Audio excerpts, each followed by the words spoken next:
आप देख रहे हैं जन अदालत समाचार। जनता की बात जनता के साथ, जन अदालत में।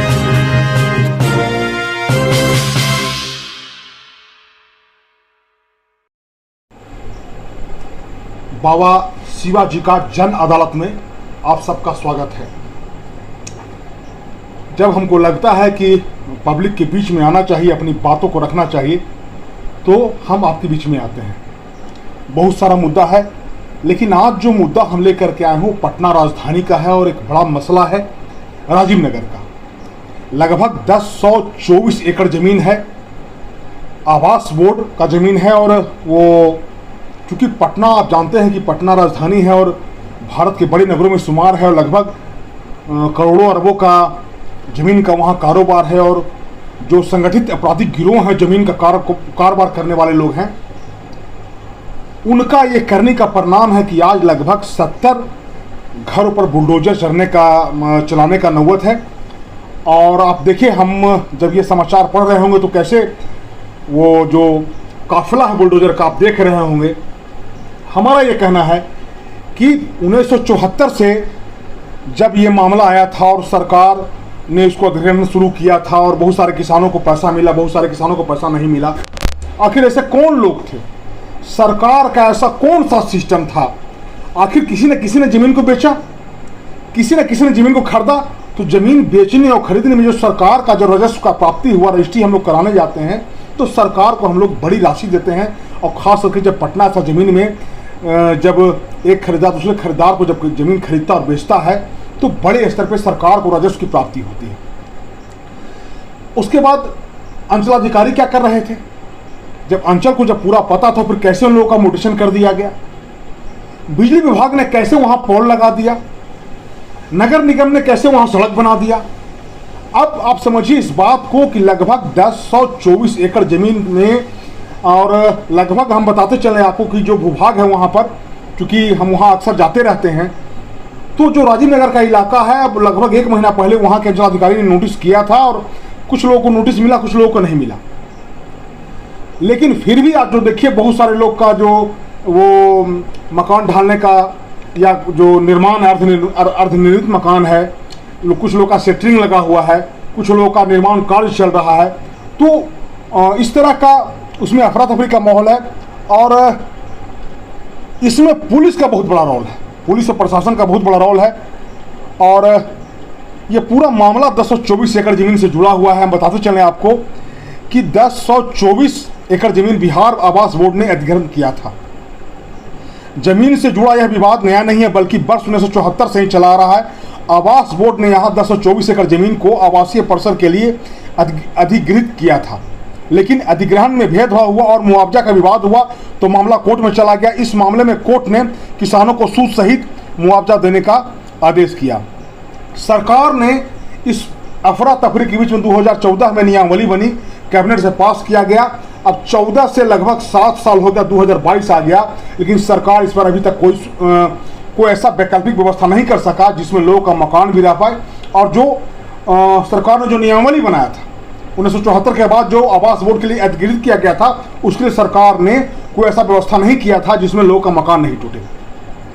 तिनका जोड़ के लोगों ने घर गहना, लोग को बताना था कि हम लोग गहना जेवर गिरवी रख करके, बैंक से लोन ले करके, कर्जा ले करके, अपने गांव का जमीन बेच करके मकान बनाया। और जब हम लोग बरसों से यहाँ रह रहे हैं, अब सरकार मकान तोड़ने आ रही है। बताइए हम लोग कहाँ जाएंगे? ये बाबा शिवाजी का जन अदालत है। हमको लगा कि पब्लिक के बीच में आना चाहिए, पब्लिक डोमेन में आना चाहिए। और ये हम सब का कर्तव्य बनता है कि सरकार पर सवाल उठना चाहिए। सरकार के व्यवस्था पर, सुशासन पर इकबालिया निशान है। बिहार सरकार ने अवैध कॉलोनियों के विवाद को खत्म करने के लिए 2014 में नियमावली बनाई। इसे कैबिनेट से पास भी किया गया, लेकिन 7 वर्ष बीत गए और इस पर ठीक से काम नहीं हो पाया। यहाँ घर बनाकर रह रहे 22,500 लोगों ने इसमें कोई दिलचस्पी नहीं दिखाई। लोगों ने न तो अपना घर छोड़ने को तैयार है, न सरकार द्वारा तैयार नियमावली के अनुसार सेटलमेंट को तैयार है। नतीजा विवाद बना हुआ है। दूसरी तरफ घर बनाने पर रोक के बावजूद घर धड़ाधड़ बनाए जा रहे हैं। इस इलाके जमीन की खरीद बिक्री भी जारी है।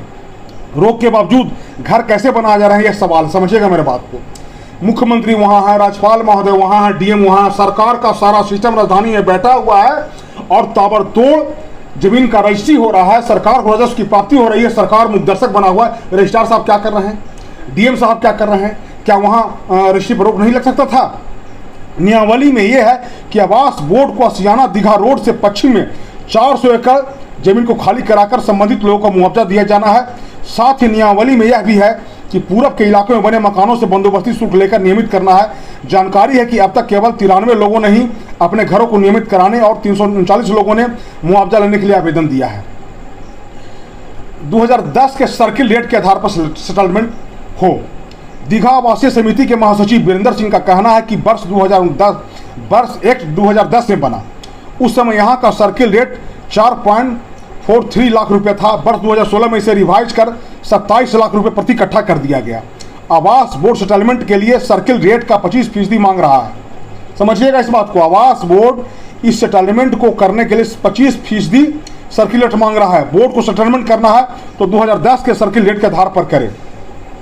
बिहार राज्य आवास बोर्ड के एमडी धर्मेंद्र सिंह का कहना है कि क्योंकि यहाँ की एक जमीन के कई दावेदार हैं, रैयती किसान की जमीन है तो उस अनुसार वंशावली के आधार पर मुआवजा दिया जा सकता है। किसानों के द्वारा जमीन को ट्रांसफर किया गया है और इस वजह से मुआवजे के लिए कागजात की जांच में दिक्कत आ रही है। हमको लगा कि आपको एक एक जो उसका जो टेक्निकल चीज़ है, तकनीकी पॉइंट है, उस पर हम प्रकाश डालना चाह रहे हैं कि पूरा मसला क्या है।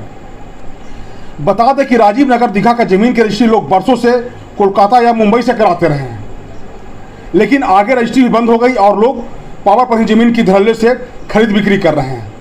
आप समझिएगा, ये पहले चूंकि बिहार सरकार ने नियमावली नहीं लाया था, लोग दिल्ली, बम्बई, कलकत्ता में जाके जमीन रजिस्ट्री करा रहे थे, उससे बिहार सरकार को भारी राजस्व की क्षति हो रही थी। बिहार में तो कुछ बचा नहीं, कल कारखाना बचा नहीं। झारखंड के बंटवारे के बाद बिहार में बालू रह गया, उसे बड़ा खेला चल रहा है, अवैध तरीके से बालू का हो रहा है। तो इस अफरा तफरी में सरकार का सिस्टम काम नहीं कर रहा है और इस मसले को लेकर के देखिए भारी संख्या में लोग वहाँ जो है इसमें घायल हुए हैं पुलिसकर्मी। आइए इस संबंध में जो मीडिया कर्मी से लंबी बात हुई है, मैं भी वहाँ मौजूद था, वहाँ के जो डीएम है डॉक्टर चंद्रशेखर, वो क्या कह रहे हैं आइए आपको हम सुनाते हैं। और हम आपसे हमारी एक आपसे विनती है, एक प्रार्थना है कि आपका जो सहयोग मिलता है, आपका जो प्यार मिलता है, ये बाबा शिवाजी का जन अदालत जो गांव घर में लोकप्रिय है, और जब किसी को कोई ऐसा लगता होगा कि पुलिस उसके साथ जुल्म कर रही है, उसका प्राथमिकी दर्ज नहीं किया जा रहा है, कोई किसी का जमीन हड़प लिया है, तो हम वहाँ पर खड़ा होते हैं गरीब गुरबों के लिए, अकलियतों के लिए, वंचितों के लिए बाबा शिवाजी का जन अदालत लगता है। और भ्रष्टाचार के खिलाफ हम खड़े हैं आप लोग के साथ, और हमको लगता है कि आप इस वीडियो जो हमारा वीडियो होता है उसको शेयर कीजिए, सब्सक्राइब कीजिए, ताकि अधिक से अधिक लोग इससे जुड़ सकें। और जब भी आपको ऐसा लगता होगा आप याद कीजिएगा बाबा शिवाजी का जन अदालत लगेगा और न्याय होगा। और जो सरकार को जो कान में जो तेल डाल के सोई रहती है, हम उसको जगाने का प्रयास करते हैं। भ्रष्टाचार के विरुद्ध हम हमेशा से लोग के साथ हम रहे हैं और हम चाहते हैं कि सरकार इसका निराकरण करे।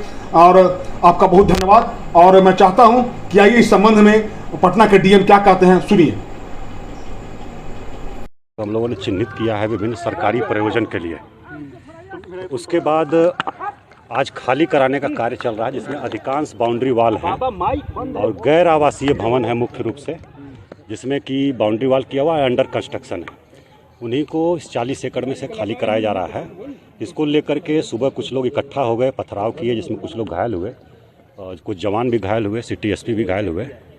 और उसके बाद हम और एसएसपी साहब यहाँ पहुँचे हैं और स्थिति को नियंत्रण में किया गया है। सभी लोगों को खदेड़ दिया गया है और पूरी तरह से इसको हम लोग अपने कब्जे में ले लिए हैं।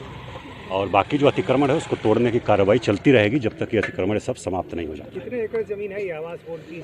आवास बोर्ड की शुरू में कुल 1040 एकड़ के आसपास ज़मीन थी। 1040 एकड़ के आसपास थी, जिसमें से कि 600 एकड़ हम लोगों की ज़मीन आसियाना दीघा रोड के पूरब साइड में है, जिसके लिए बंदोबस्ती स्कीम सरकार ने निकाला हुआ है 2010 में। और 2014 में जो है वो अधिसूचना भी आई, नियमावली बनी है, उसमें आवेदन हाउसिंग बोर्ड के द्वारा मांगा जा रहा है। किसी के पास कोई पेपर नहीं है, अवैध ढंग से ये लोग अर्जित किया है। और क्योंकि इसकी रजिस्ट्री पर रोक है बहुत दिनों से, और कोई पेपर ये लोग नहीं दिखा पाते हैं कि इनको बंदोबस्त किया जाए। लगभग 5000 के आसपास घर बने हैं पूरब साइड में, और अभी तक मात्र 90 एप्लीकेशन आए हैं जो कागज़ के साथ हैं। उसमें से भी जांच के बाद सिर्फ 9 लोगों को पाया गया है जिनका कि जो रैयत थे, जिनकी ज़मीन थी असली में, उनसे कोई संबंध स्थापित होता है, चाहे परचेज का चाहे वंशावली का। 9 लोगों का बंदोबस्त अभी तक मात्र हो पाया है लगभग 11 सालों में। किसी के पास कोई पेपर नहीं है इसका, न तो जिनकी मूल ज़मीन थी जिन रैयतों की, उनसे इनका क्या संबंध है, किस प्रकार उनसे प्राप्त किए हैं, ये कहीं इस्टेब्लिश नहीं कर पा रहा है। और उसके बाद फिर भी जो पूरब तरफ 600 एकड़ है बंदोबस्ती के अधीन है, उसको हम लोग अभी छोड़े हुए हैं। जो पश्चिम तरफ 400 एकड़ है, उसमें हम लोगों ने 40 एकड़ ये विभिन्न प्रयोजनों के लिए चिन्हित किया है और उसको हम लोगों ने आज हम लोग खाली करा रहे हैं। तो दावा पूरी तरह से अवैध है और लैंड माफिया इसमें शामिल हैं पूरी तरह से, क्योंकि लैंड बहुत ही वैल्यूएबल है, टाउन के अंदर की लैंड है। और लैंड माफिया सब क्या कर रहे हैं कि अपना निर्माण समिति बना करके अवैध ढंग से इसका ट्रांजैक्शन कर रहे हैं और बड़ी मात्रा में लोगों को बरगला रहे हैं। सीधे साधे लोग, उनका पैसा फंस रहा है, जबकि हम लोग प्रचार प्रसार किए हैं कि ये इस ज़मीन का खरीद बिक्री नहीं हो सकती। और वो अपना पैरेलल रेवेन्यू एडमिनिस्ट्रेशन चला रहे हैं, जिसमें कि पैरेलल म्यूटेशन करना, आंतरिक ट्रांजैक्शन करना, पैसे का लेन देन करना, ये सब जानकारी हम लोगों को मिली है। इन सब पर FIR दर्ज करेंगे और जो भी निर्माण समिति बनी है, जो लैंड माफिया इसमें शामिल हैं, उनके विरुद्ध हम लोग कड़ी कार्रवाई करेंगे। इलेक्ट्रिसिटी कनेक्शन अंदर दिए गए हैं और यहाँ के लोग इलेक्ट्रिसिटी कनेक्शन और वोटर ID आपकी वैधता का प्रमाण पत्र नहीं हो जाएगा। इलेक्ट्रिसिटी अब मूलभूत सुविधा में आ गई है और वो कहीं भी देना है, उसमें अमेंडमेंट हुआ है, वो है कि अगर घर का कागज़, उनका ज़मीन का कागज़ नहीं भी है तो हमको मूलभूत सुविधा उपलब्ध कराना है। तो इलेक्ट्रिसिटी होने से या ID कार्ड होने से ज़मीन आपकी हो जाएगी, ऐसा कहीं नहीं लिखा हुआ है, कहीं नहीं लिखा हुआ। नहीं, नोटिस का हम बता दें, नोटिस 3 बार किया गया है। नोटिस जिनको किया जाता है उनका आता पता नहीं है, वो लेते नहीं हैं और मल्टीपल ट्रांजैक्शन आपस में लोग किए हैं, इसलिए हम लोगों ने आम सूचना किया, अखबार में प्रकाशन करवाया, यहाँ पर हम लोगों ने आम सूचना करके नोटिस चिपकवाया, जिसमें लगभग 150 लोग सुनवाई के समय गए थे और उसके बाद अगर कह रहे हैं कि नोटिस नहीं मिला है तो गलत बात है। एक और सवाल है सर कि ये जो विवाद है हमेशा सामने आता है, तो क्या इस बार जिला प्रशासन आवास बोर्ड की तरफ से आप कोई ठोस पहल कर रहे हैं ताकि इस तरह की स्थिति फिर नहीं? बिल्कुल ठोस पहल कर रहे हैं। जो 40 एकड़ हम लोगों ने चिन्हित किया है उसको हम लोग पूरी तरह से अपने कब्जे में लेंगे और जो लोग भी इसमें व्यवधान डालेंगे उनके विरुद्ध कड़ी कार्रवाई करेंगे।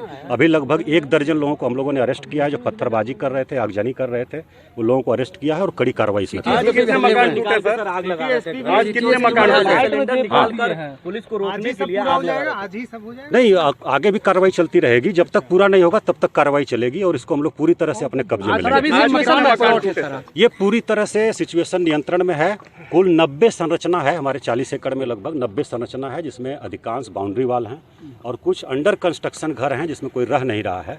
3-4 घर हैं बाउंड्री पर, इधर दक्षिणी बाउंड्री पर, जिसमें लोग रह रहे हैं। उनको बाकायदा सूचना दे दी गई है खाली करने के लिए, उनको हम लोग समय भी दे रहे हैं। खाली करा के हम लोग इसको पूरी तरह से तोड़ेंगे और कब्जे में लेंगे। एकदम पूरी तरह से नियंत्रण में है और चारों तरफ हम लोगों ने अपने कब्जे में ले लिया है। Thank you.